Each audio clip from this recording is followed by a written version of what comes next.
Bonjour, je suis Lionel Cariou et je vous emmène sur les pentes de l'Everest à la rencontre de celles et ceux qui ont écrit sa légende. Bienvenue dans la saison 3 de La Folie des Hauteurs, le podcast montagne de France Bleu Isère en partenariat avec Alpine Mag et réalisé par Simon Berthier.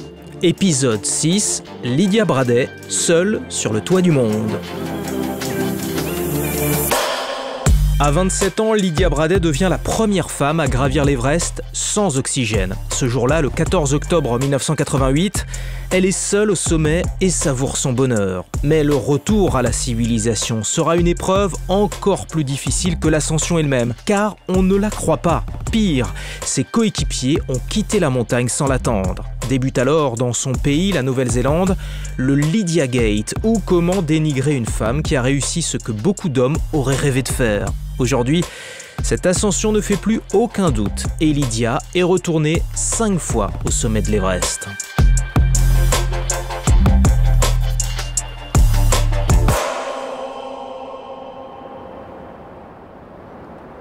L'alpinisme en Himalaya a pendant longtemps été une affaire d'hommes. La Française Claude Cogan, dont je vous ai raconté l'histoire dans la saison 2 de La Folie des Hauteurs, fait figure d'exception. Comment pouvez-vous faire supporter de pareilles fatigues à des femmes? Ont-elles reçu un entraînement spécial? Nous n'avons pas d'entraînement spécial. Nous sommes évidemment toutes expérimentées. Nous avons un entraînement alpin, si vous voulez. Mais enfin, de par le monde, il est prouvé que la femme peut supporter de grosses fatigues, aussi bien que l'homme, je crois. On est en 1959, Claude Cogan et ses coéquipières s'apprêtent à tenter l'ascension du Cho-Oyu. C'est la première expédition féminine sur un sommet de plus de 8000 mètres. Et il faudra attendre les années 70 pour qu'une femme atteigne le toit du monde. Cette femme, c'est la japonaise Junko Tabei. Montée côté népalais, elle gagne le sommet le 16 mai 1975. Pendant ce temps-là, une expédition du Parti communiste chinois s'affaire sur l'autre versant de la montagne. Et le 27 mai, 11 jours plus tard, la Tibétaine Phantog atteint à son tour le toit du monde. « Je l'ai fait pour ma patrie, mon peuple et mon parti », dira-t-elle plus tard. J'y suis allée pour me faire plaisir, affirme de son côté la japonaise. Rappelons qu'on est en pleine guerre froide et que la haute altitude n'échappe pas à la division du monde, au moins dans la rhétorique. Mais les deux pionnières s'entendent sur une chose, les femmes ont toute leur place en montagne. Une place qui leur est parfois contestée. Lydia Bradet la prendra bientôt à ses dépens. Lydia est née à Christchurch, en Nouvelle-Zélande, la patrie d'Edmund Hillary, héros de l'Everest. Ça peut paraître étonnant, mais la jeune Lydia n'est pas très sportive. Elle préfère lire. Et puis, à l'adolescence, elle découvre l'alpinisme. À 18 ans, elle gravit le mont Cook. C'est le point culminant de la Nouvelle-Zélande. Et comme elle est douée et motivée, elle part en expédition en Alaska dès l'année suivante. Aujourd'hui, Lydia Bradet vit toujours en Nouvelle-Zélande, au bord du lac Aiwa, au pied des montagnes. Je l'ai contactée, on a échangé quelques emails. Et on a convenu d'un rendez-vous au téléphone. Hi Lydia. Bonjour Lydia, comment vas-tu? Je suis désolé, je suis en retard. Tu as 2 minutes de retard. Je ne suis pas aussi à cheval sur les horaires. Mais je vais bien. Lydia partage son temps entre son activité de kiné et son autre métier, guide de haute montagne. Alors on a parlé du Népal et de sa première expérience sur un 8000. À l'époque, elle n'a que 22 ans et l'équipe dont elle fait partie s'attaque à un projet très ambitieux, trop sans doute. En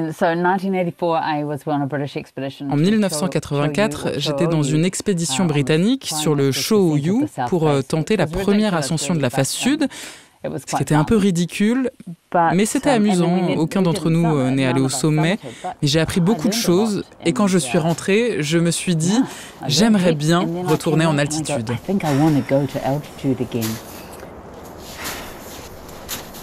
En 1987, Lydia atteint le sommet de son premier 8000, le Gasherbrum 2, et sans oxygène. L'année suivante, la voilà au pied du K2, la deuxième plus haute montagne du monde, avec ses compatriotes néo-zélandais Rob Hall, Gary Ball et Bill Atkinson. Hélas, la météo est exécrable et les relations avec ses coéquipiers aussi vont peu à peu se dégrader. On reproche à Lydia de passer trop de temps avec les membres des autres expéditions, notamment les Américains. Lydia bouillonne, mais encaisse, car c'est avec eux, les Néo-Zélandais, qu'elle doit partir à l'Everest quelques semaines plus tard. Cette fois, les Kiwis vont s'associer à une équipe tchécoslovaque. Les premiers viennent avec des devises, des dollars. Les seconds fournissent le matériel et la nourriture. Au camp de base de l'Everest, où se côtoient pas moins de 7 expéditions, Lydia, qui a le contact facile et l'enthousiasme communicatif, est comme un poisson dans l'eau, ce qui n'est pas forcément du goût de ses compagnons néo-zélandais. Et elle se sent plus proche des grimpeurs de l'Est. J'adorais mes compagnons d'expédition, les Tchécoslovaques. Plus particulièrement, 2 d'entre eux, Peter Bozik, qui avait fait la première ascension de la ligne magique au K2 en 86, et un gars qui s'appelait Yaro Yasko. Il ne parlait pas beaucoup l'anglais, mais ça n'avait pas d'importance. On est devenus de très bons amis, tous les 3. Le fossé se creuse en revanche entre Lydia et ses compatriotes. Mais Tchécoslovaques et Néo-Zélandais, aidés de 4 Sherpas, collaborent pour installer les cordes jusqu'au col sud, situé un peu en dessous de 8000 mètres d'altitude. Fin septembre, les premiers grimpeurs de la saison atteignent le sommet, notamment les Français Jean-Marc Boivin et Marc Battard, 2 histoires que vous trouverez dans les précédents épisodes de La Folie des hauteurs.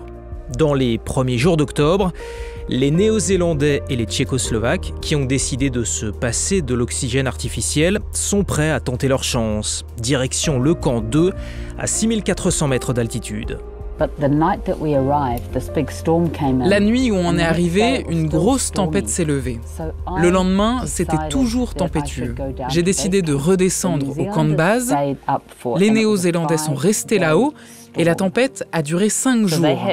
Donc ils ont passé 4 ou 5 jours au camp 2 dans une tente et moi, j'ai fêté mon anniversaire au camp de base. Et quand le temps s'est éclairci, évidemment, ils avaient un jour d'avance sur moi.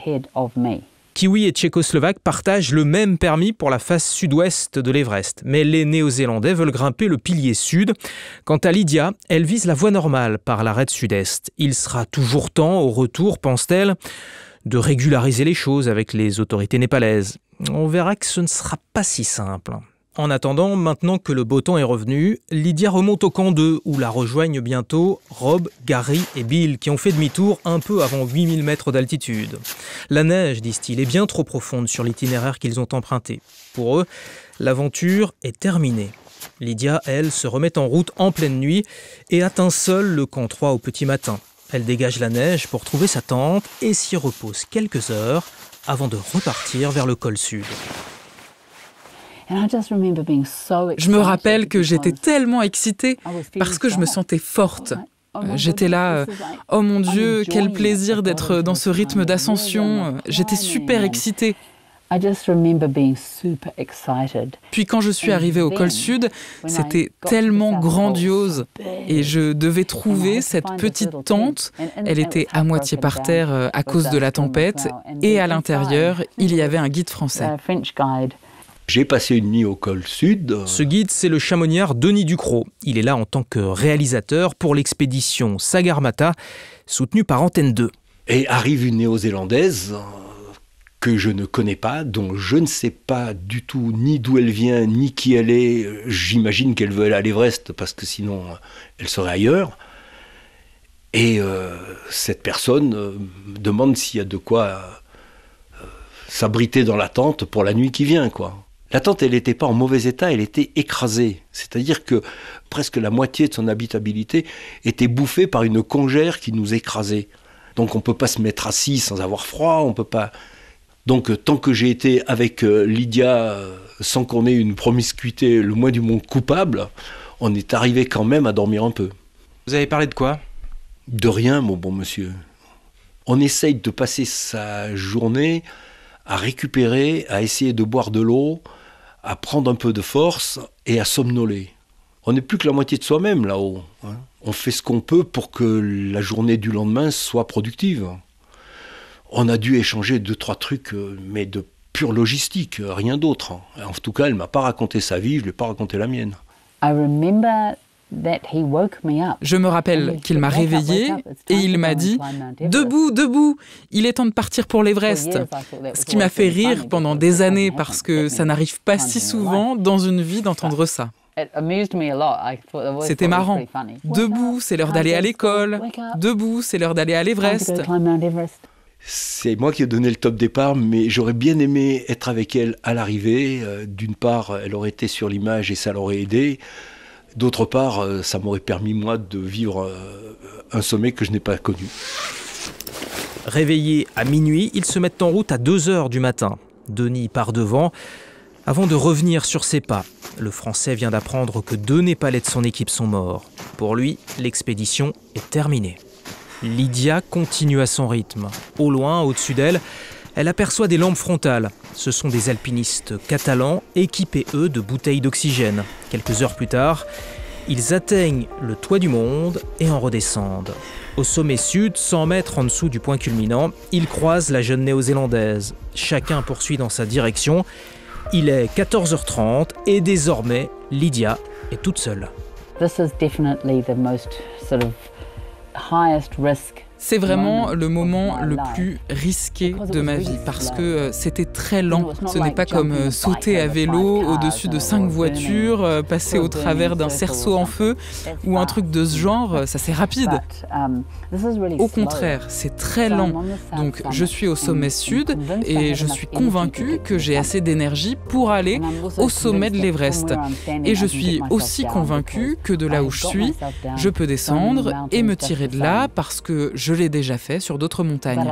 Mais je ne savais pas si je pouvais faire les deux, aller jusqu'au sommet et redescendre. Et bien sûr, il fallait encore que je franchisse le Rosso Ilari. Pour moi, il y a eu un moment de doute et je devais rester concentrée. J'étais dans un état de concentration intense et je ressentais beaucoup de peur. Est-ce que tu as hésité ? Oui, pendant un bon moment, je dirais 15 ou 20 minutes. Oui, bien sûr, j'étais sur le point de renoncer. Mais je l'ai fait et j'ai hésité à nouveau au pied du Rosso Ilari parce que c'était très raide. Quand je suis montée, la neige était assez molle et les gens qui étaient passés devant moi avaient creusé des marches. C'est la seule raison pour laquelle j'ai continué vers le sommet, parce qu'il y avait des marches. Elles étaient profondes et elles me sécurisaient. Le Rosso Ilari franchi, plus rien désormais ne peut l'empêcher d'aller au sommet. Elle l'atteint en fin d'après-midi, le 14 octobre 1988, alors que le vent se déchaîne. Lydia est seule sur le toit du monde. Elle devient ce jour-là la première femme à réaliser l'ascension sans oxygène. Là-haut, le corps et surtout le cerveau, tout tourne au ralenti. Et pourtant, Lydia reste assez lucide. La sensation que j'ai eue, c'est un immense soulagement. Parce que d'abord, je pouvais m'asseoir quelques minutes et ensuite, je pouvais descendre. Je pensais, je peux faire demi-tour et redescendre. Personne ne m'enlèverait le sommet, donc je pouvais le fêter plus tard. Il y a un temps pour tout, et ce n'était pas le moment d'y penser. Je devais me concentrer sur la descente. Tu sais, il n'y a pas de corde fixe pour indiquer le chemin. Et je devais redescendre près du col sud avant l'obscurité, sinon j'allais me perdre. Lydia ne passe que 10 ou 15 minutes au sommet. Et avant de redescendre, elle sort son objectif en prenant bien soin de ne pas enlever ses gants pour ne pas se geler les doigts. J'ai vissé mon appareil photo sur un trépied que j'ai mis sur mon sac et j'étais très fière de moi parce que j'étais organisée et préparée. Et bien sûr, mon appareil était gelé. Aujourd'hui, si mon appareil photo gèle, je me dis que c'est la chose la plus stupide du monde. Mais j'ai quand même bien fait certaines choses. Déjà, je ne suis pas morte, je suis montée et redescendue, mais j'ai fait des erreurs.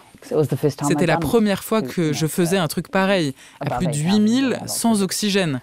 Je pensais que ce n'était pas très important. Mais bien sûr, c'est devenu important par la suite parce que je n'avais pas de photos pour prouver que j'avais atteint le sommet. Tant pis pour la photo. Lydia entame sa descente. Elle désescalade le Rosso Ilari, rejoint le sommet sud et continue sur l'arête en direction de sa tente. Elle doit absolument la trouver avant la nuit. Enfin, elle aperçoit l'abri salvateur et s'y engouffre, ivre de fatigue. Ce qu'elle ignore, comme elle n'a pas de radio, c'est que ses coéquipiers néo-zélandais viennent de quitter le camp de base pour rentrer. Ils l'ont abandonnée, sans savoir avec certitude si elle se trouvait bien en sécurité. Incompréhensible. Mais elle n'est pas au bout de ses peines. Lorsqu'elle rejoint le camp de base, le chef d'expédition tchécoslovaque n'a plus de nouvelles de ses 4 coéquipiers. Le mauvais temps s'installe, les Tchécoslovaques ont disparu. Lydia réalise alors qu'elle vient de perdre 2 de ses amis, Peter et Yarrow. Elle est dévastée. Et comme si ça ne suffisait pas, une autre épreuve l'attend à Katmandou. Vous savez, elle n'avait pas tout à fait le bon permis. Eh bien, la Néo-Zélandaise a rendez-vous au ministère du Tourisme et les Népalais lui réclament des explications. L'officier de liaison qui a suivi son expédition lui conseille alors de rester flou. Il m'a dit que je devais dire que j'étais monté très très haut pour prendre des photos et que je m'étais trompé d'itinéraire ou quelque chose comme ça. Ne dis pas que tu n'es pas monté au sommet et ne dis pas que tu es monté. Dis juste que tu es monté très haut sur la mauvaise voie. Sinon, j'allais risquer une interdiction de 10 ans. Et c'était trop pour moi qui était très ambitieuse. Oui, j'étais ambitieuse, naïve et oui, stupide. Mais au final, j'ai seulement été bannie pendant 2 ans. Ce premier récit volontairement ambigu qu'elle livre aux autorités, eh bien c'est un piège qui va se refermer sur elle. Et de retour en Nouvelle-Zélande, ses coéquipiers vont émettre des doutes sur son ascension, suggérant qu'elle a pu confondre le sommet sud, qui est une antécime, avec le véritable point culminant. Il se base notamment sur les témoignages des alpinistes catalans qui ont croisé la jeune femme. Et puis, il y a l'histoire du permis. Bref, Lydia fait l'objet d'une campagne de dénigrement que certains appelleront le Lydia Gate. Cette incroyable histoire de Lydia Bradet est un négatif des grandes histoires de mensonges qui m'ont beaucoup passionné dans l'histoire de l'alpinisme. Charlie Buffet était journaliste au Monde lorsqu'il s'est intéressé à cette histoire. Devenu éditeur, il a publié « On ne m'a pas volé l'Everest », le livre de Lydia aux éditions Guérin-Paulsen. Là, il se trouve qu'on a une femme qui a fait une ascension extraordinaire, qu'on accuse de mensonges, mais ceux qui mentent, ce sont ceux qui l'accusent. Et donc, je me suis mis à la place avec un sentiment d'injustice incroyable pour elle. Je me suis mis à sa place en me disant, mais qu'est-ce qu'on peut ressentir quand on redescend de l'Everest, dont on a fait la première ascension féminine sans oxygène, donc un Graal, une ascension très convoitée, extraordinaire, et qu'on se retrouve accusé de mensonge. Alors déjà, c'est pas très agréable, mais en plus, le public dans son pays, la Nouvelle-Zélande, croit ses accusateurs. Alors pourquoi ses compagnons ont-ils mis en doute son ascension ? Rob Hall, qui est le chef d'expédition, est en train de mettre sur pied une agence commerciale qui doit fonctionner au Népal, et donc il est hors de question pour lui de se brouiller avec les autorités népalaises. Donc il n'est pas question qu'il reconnaisse qu'un des membres de son expédition a été sur une voie non autorisée. Donc c'est une des raisons qui fait que Rob Hall va se mettre à prétendre que Lydia n'a pas été au sommet. Je plaisante parfois en disant que je ne couche pas avec les bonnes personnes. Et l'autre explication, c'est qu'ils pouvaient le faire. Ils étaient très ambitieux et étaient en train de mettre sur pied la société Adventure Consultants. Et est arrivée cette jeune femme qui n'avait pas le bon permis d'ascension, même si eux non plus n'avaient pas le bon permis.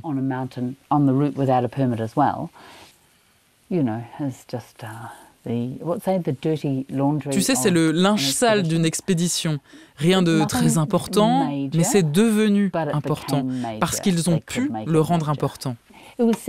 C'était sexiste parce que c'était possible. Ça rendait les choses plus faciles. Mais je suis sûre que si j'avais été un homme et qu'ils avaient pu contester mon sommet, ils l'auraient fait, mais d'une autre manière. Es-tu toujours en colère aujourd'hui ? Non, tout ça est passé. Pendant 2 ans, j'ai été très déprimée.